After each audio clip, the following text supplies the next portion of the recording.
dentro da lógica da vida, eu nasci do impossível, né? Eu sou bastarda, o homem não quis, mamãe me quis, ficou comigo, ela já tinha mais uma filha que era minha irmã, e aí ela conseguiu finalmente trabalhar numa casa como doméstica, onde a velha permitia que nós duas fôssemos ficar lá.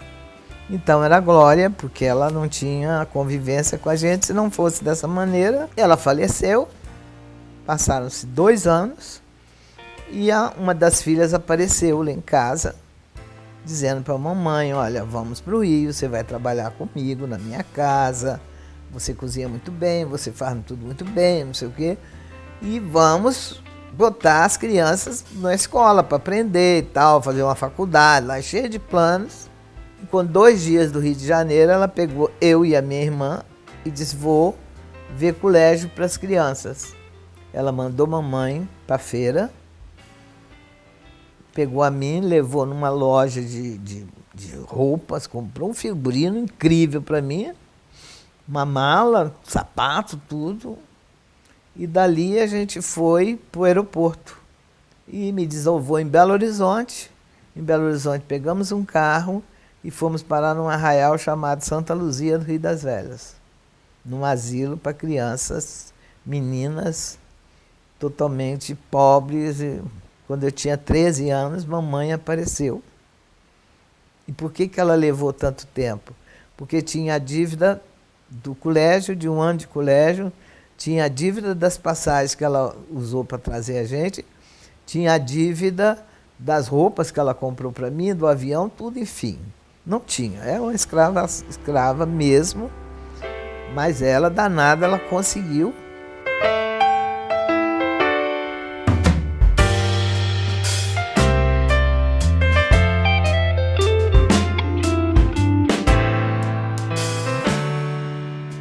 E a gente começou a se organizar, e a minha irmã, que trabalhava como revisora na Tabajara Filmes, que era uma empresa onde inclusive o Cinema Novo nasce, era uma empresa que importava filme russo.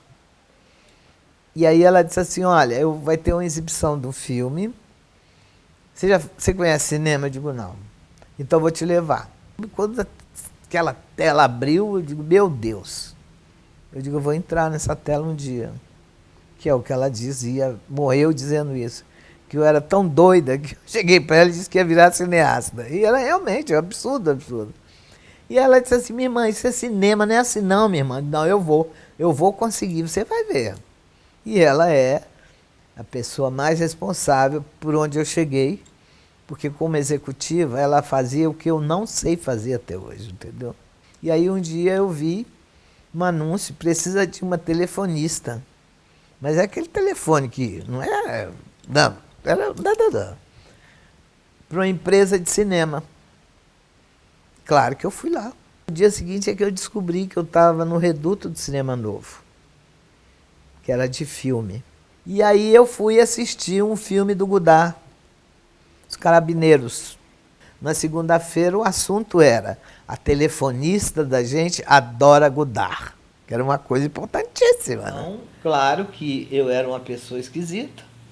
Esquisita, porque eu era black power, tinha uns cabelos desse tamanho, e ao mesmo tempo me trajava com o que eu podia, né? Que era uma calça jeans velha, que hoje é moda, tudo rasgado, né? E eu fantasiava minha de guise e ia embora. Então, essa coisa do título da primeira, não sei o quê, eu sabia que um dia aconteceria, né? Porque nada fica escondido, mesmo sendo um país sem memória.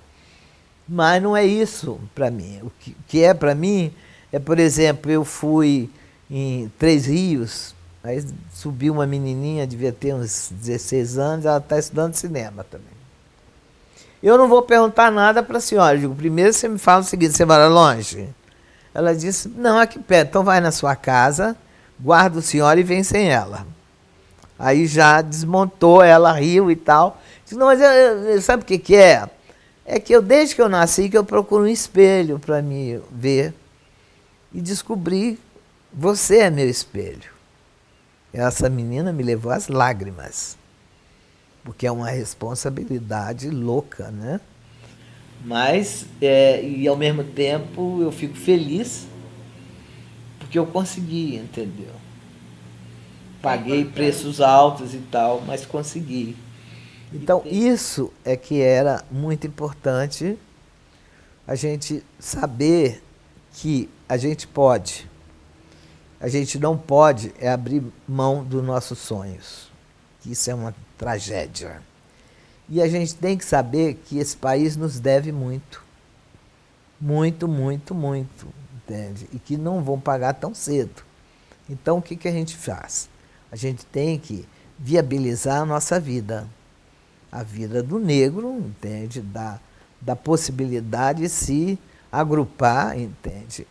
E fazer sem sectarismo.